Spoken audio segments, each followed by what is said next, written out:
आइए एक बारी से भजन है, कहना है कैसे।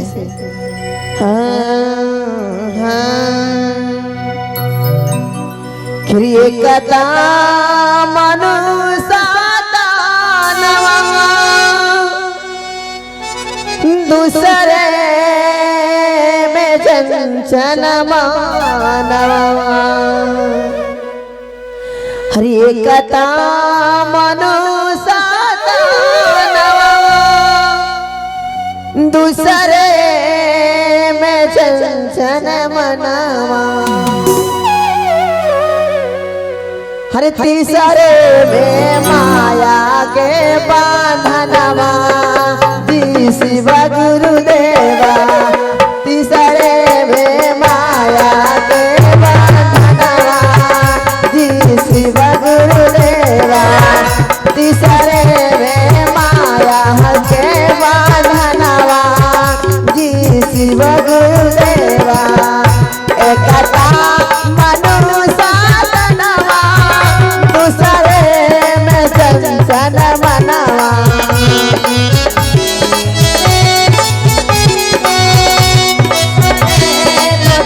चंचल मनवा एक मनुष्य दूसरे में चंचल मनवा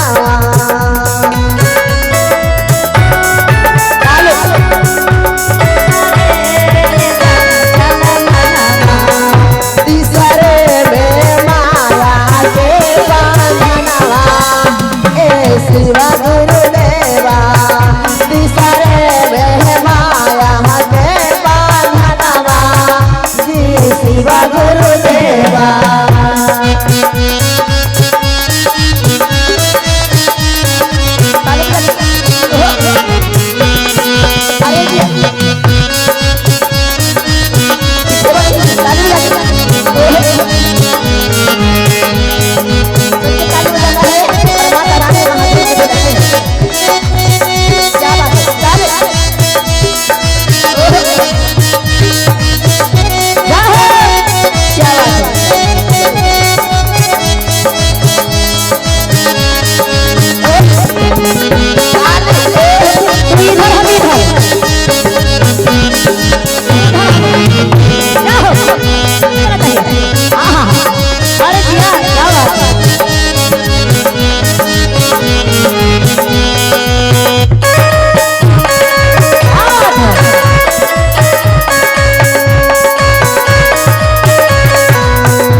है ना। ये मन जब भी अच्छा काम करने के लिए सोचिएगा ये बुरा ही होगा। एक काम मन कहता है कि अच्छा काम करे लेकिन बुराई पीछे से खींचता है कि ये काम नहीं करना है। कैसे कहना है, कैसे कहना है। बचा पाना रहले गुरुजी कुछ हो न जननी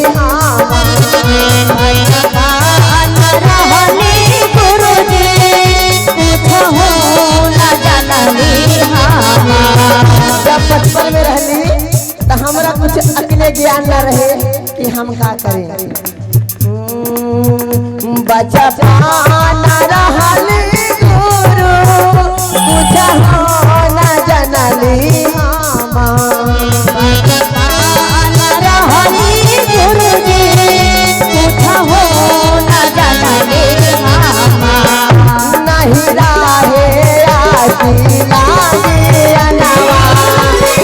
शिव गुरुदेवा नहीं लागे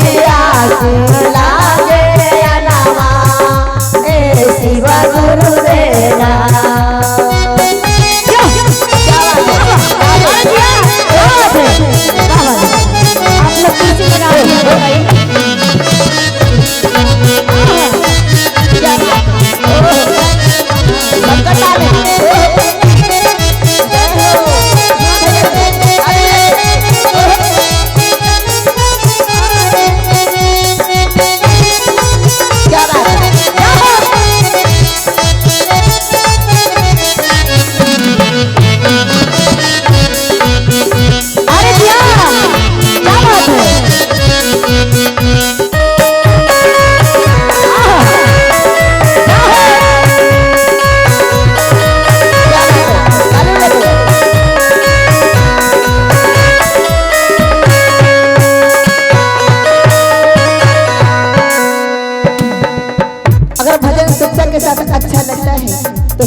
पीछे वाली सबका हाथ सर से ऊपर, सबका हाथ सर से ऊपर, ताली बजाने चाहिए।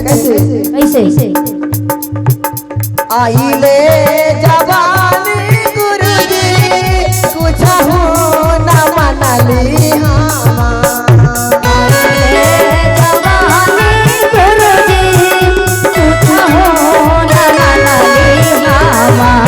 जब जवानी आई, जब कमाई लगली, जब नौकरी लग गई, तो हमरा पास धन दौलत हो गए, तो हमरा मन में घमंड हो गई कि हमरा पास तो सब कुछ है। ये सही बात है। अब हमरा काची के दुख होई। हाँ हाँ यही ले जवानी जवानी कुछ हो न मनली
के बाद कि जब बचपन रहली तो हमरा के कुछ तो गिराने न रह, जब जवानी आई तो घमंडे खा गए कि गुरु के दरबार जाई तो का करे जाए, का करे जाए और का कैसे थकलई उमरिया जावा बीतलई समैया तावा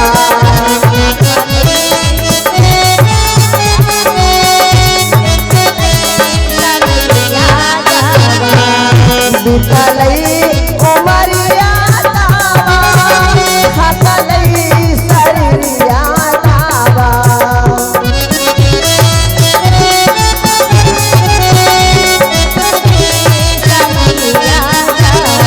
कि जब दुख होता है, जब विपत्ति पड़ता है, तब भगवान याद आते हैं, है ना कि सुख में सुमरन सब करे, दुख में करे ना कोई ना।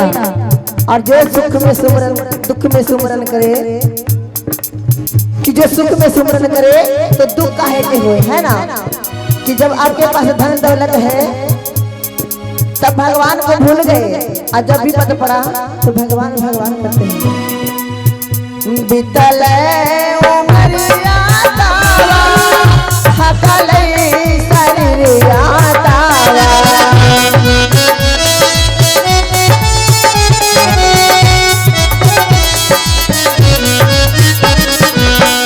थरा थरा कापा हई बादनवा ए शिवा गुरुदेवा थरा थरा कापा हई बादनवा ए शिवा गुरुदेवा कैसे जइयै गुरु के चरणवा ए शिवा गुरुदेवा कैसे जइयै गुरु के चरणवा ए शिवा गुरुदेवा कैसे जइयै गुरु के चरणवा ए शिवा गुरुदेवा कैसे जइयै गुरु के चरणवा ए शिवा गुरुदेवा